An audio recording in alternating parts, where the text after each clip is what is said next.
Hello everyone, कैसे हैं आप सभी। आज हम बेसिक अकाउंटिंग और टैली के बारे में बात करेंगे। हम यहाँ पे समझेंगे कि अकाउंटिंग क्या है और टैली क्या है और दोनों में डिफरेंस क्या है और इस पे काम कैसे शुरू करते हैं। तो आइए हम पीपीटी के माध्यम से उसको समझते हैं।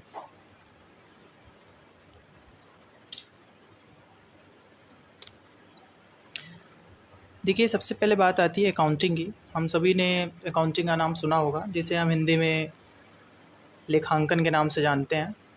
तो आइए समझते हैं अकाउंटिंग है क्या।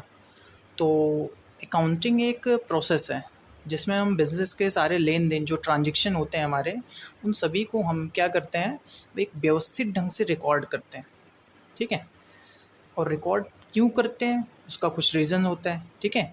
तो अकाउंटिंग की पूरी प्रक्रिया में क्या क्या होता है, ये यहाँ पे लिखा हुआ है। जैसे सबसे पहला टॉपिक लिखा हुआ है कि लेन देन को रिकॉर्ड करना और पैसे के रूप में। तो देखिए, कोई भी बिज़नेस होता है उसमें जो लेन देन होता है सब कुछ पैसे के रूप में ही होता है। तो हमें जो ट्रांजैक्शन करना है वो पैसे के रूप में ही लिखना है। बिना पैसे का कोई ट्रांजैक्शन हम टैली में एंट्री नहीं करेंगे या अकाउंटिंग में एंट्री नहीं होती है। दूसरा टॉपिक होता है रिपोर्ट्स प्राप्त करना। जब हम लेन देन को रिकॉर्ड नहीं करेंगे तो हम उससे रिपोर्ट्स भी नहीं बना सकते हैं। तो लेन देन का मुख्य जो कारण है बनाने का, वो रिपोर्ट्स प्राप्त करना है।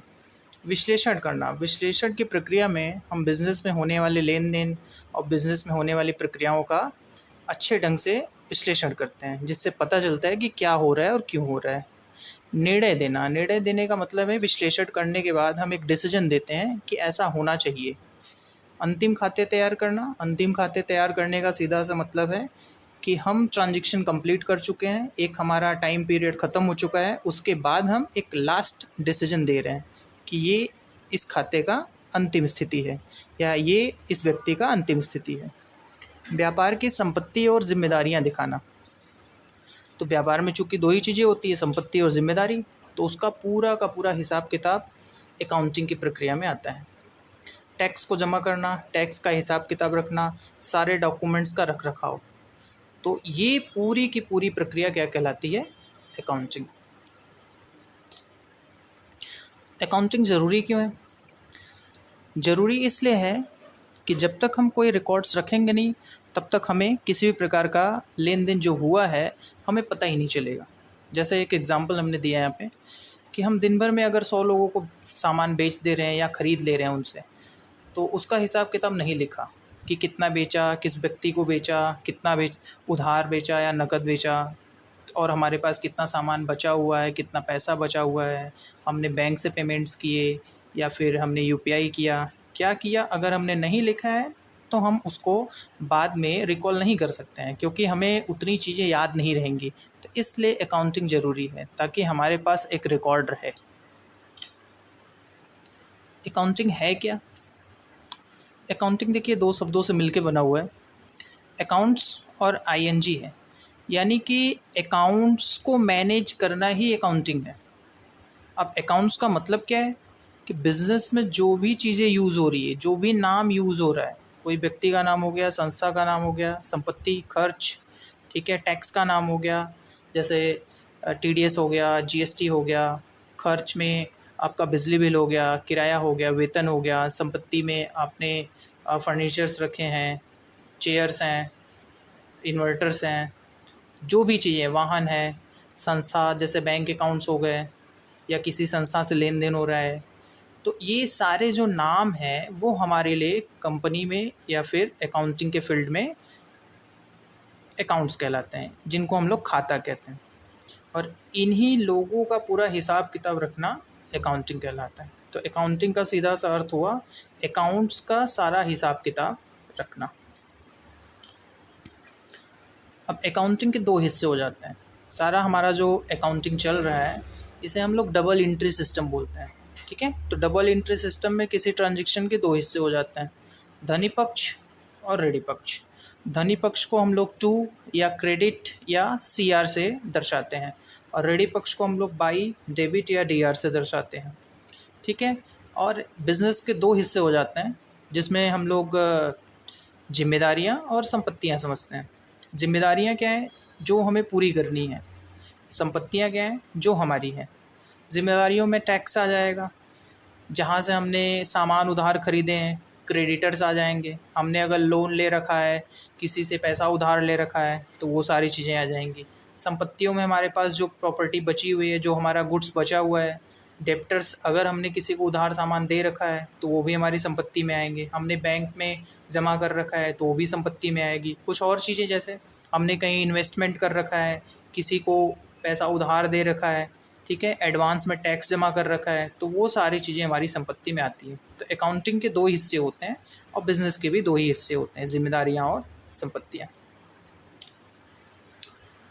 अब अकाउंटिंग करने के लिए या अकाउंटिंग को समझने के लिए आपको ये रूल समझने पड़ेंगे, क्योंकि अकाउंट्स जैसे मैंने बताया था कि जो नाम होते हैं वही अकाउंट्स होते हैं, उन्हीं को खाता कहते हैं। तो ये जो नाम होते हैं वो 3 तरह के होते हैं, पर्सनल अकाउंट, रियल अकाउंट और नॉमिनल अकाउंट। तो जो पर्सनल अकाउंट होते हैं उनको व्यक्तिगत खाता बोलते हैं। तो व्यक्तिगत खातों में आता क्या है, व्यक्ति और संस्था का नाम, बस 2 ही चीज़ें। रियल अकाउंट मतलब वास्तविक खाता। वास्तविक खाता में क्या आता है, इसमें भी 2 ही चीज़ें समझ लीजिए, कैश अकाउंट और दुनिया भर में कोई भी सामान है वो रियल अकाउंट में आएगा, ठीक है। नॉमिनल अकाउंट मतलब अवास्तविक खाता। अवास्तविक खातों में भी 2 ही चीज़ें आती हैं, खर्च के नाम, आमदनी के नाम। जैसे खर्च के नाम, आमदनी के नाम। खर्च में जैसे वेतन हो गया, किराया हो गया। आमदनी क्या हो गया, कमीशन मिला तो आमदनी, कमीशन देना पड़ा तो खर्चा। ब्याज मिला तो आमदनी, ब्याज देना पड़ा तो खर्चा। बिजली बिल दिया तो खर्चा, किराया दिया तो खर्चा, ठीक है। पर्सनल अकाउंट में व्यक्ति और संस्था के नाम आते हैं, जैसे राम, श्याम, अमन, मोहन। और संस्थाएं क्या हो गई, जैसे आरएसएस कंप्यूटर ट्रेनिंग सेंटर एक संस्था का नाम है, एसबीआई एक संस्था का नाम है, ठीक है। अब देखिए, मैंने बताया था अकाउंटिंग के 2 ही हिस्से होते हैं, रेडी करना और धनी करना, ठीक है। तो यहाँ समझते हैं कि अगर कोई पर्सनल अकाउंट है यानी व्यक्ति और संस्था है तो कब रेडी होगा, कब धनी होगा। यहाँ पे देखिए लिखा हुआ है डेबिट रिसीवर, मतलब रिसीव करने वाले को डेबिट करिए। हिंदी में हम कह सकते हैं कि पाने वाले व्यक्ति को क्या करिए, डेबिट करिए। डेबिट मतलब बाई कर दीजिए। क्रेडिट गिवर, गिवर मतलब देने वाला, यानी देने वाले व्यक्ति को क्या कर दीजिए, टू कर दीजिए, क्रेडिट कर दीजिए। क्रेडिट का मतलब भी टू ही होता है। रियल अकाउंट के क्या रूल है, संपत्ति है, या तो आएगी या तो जाएगी, 2 ही चीज़ें होनी है।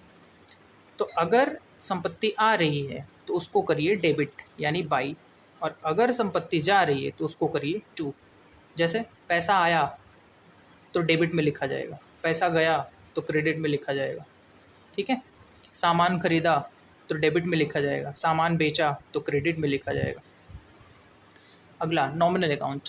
अब देखिए इसमें भी 2 ही चीज़ें हैं, खर्च और आमदनी। तो अगर खर्च होता है तो उसको बाई में लिखना है, और अगर फ़ायदा होता है तो उसको टू में लिखना है, ठीक है। तो अगर ये रूल्स आप सही ढंग से समझ लेते हैं तो आपके लिए अकाउंटिंग और टैली पे काम करना बहुत ही आसान हो जाएगा। अब समझते हैं टैली क्या है। तो अकाउंटिंग एक पूरी प्रक्रिया है जिसे हम मैनुअली कर सकते हैं, यानी हम रजिस्टर और पेपर पे कर सकते हैं। जबकि टैली क्या है, एक सॉफ्टवेयर है, एक एप्लीकेशन सॉफ्टवेयर है, और कोई भी एप्लीकेशन सॉफ्टवेयर एक स्पेसिफिक काम के लिए ही बनाया जाता है, जिससे हम कोई विशेष काम कर सकें, ठीक है। तो जो टैली सॉफ्टवेयर है वो किसके लिए बनाया गया है, अकाउंटिंग के कार्य को कंप्यूटर सिस्टम पर बहुत आसानी से करने के लिए, ठीक है।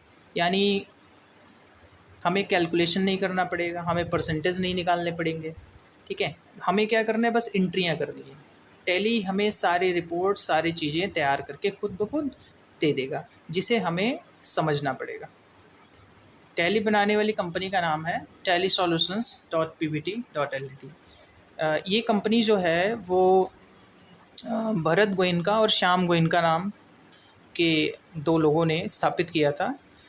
तो ये tellysolutions.pvt.ltd जो कंपनी है, यही टैली नाम की सॉफ्टवेयर तैयार करती है, ठीक है। अभी जो टैली का लेटेस्ट सॉफ्टवेयर चल रहा है, टैली प्राइम चल रहा है। इससे पहले टैली ERP9 चलता था, जो कि अभी भी कुछ सिस्टम में यूज़ होता है, लेकिन ज़्यादा से ज़्यादा लोग अब टैली प्राइम यूज़ करते हैं। टैली पे काम करना है तो हमें कुछ बेसिक जानकारी होनी चाहिए, ठीक है। अकाउंटिंग की हमें बेसिक जानकारी होनी चाहिए कि अकाउंट्स कौन सा है, उसको कब डेबिट करना है, कब क्रेडिट करना है, ठीक है। ये जानकारी हमें होनी चाहिए। हमें कंप्यूटर में बेसिक जानकारी में हमें अच्छी टाइपिंग स्पीड आनी चाहिए, ठीक है। फाइल्स को खोलना, कॉपी पेस्ट करना, ये बेसिक ज़रूरतें हैं जो हमें आनी चाहिए। एकदम शुद्ध लिखने की क्षमता होनी चाहिए आप में, क्योंकि अकाउंटिंग देखिए एक रिस्पॉन्सिबिलिटी का काम है। तो अगर आप शुद्ध नहीं लिख पा रहे हैं देख के, तो आप अकाउंटिंग के लिए फ़िट नहीं हैं, ठीक है। तो सबसे पहले आपको एक्यूरेट लिखने की क्षमता डेवलप करनी होगी।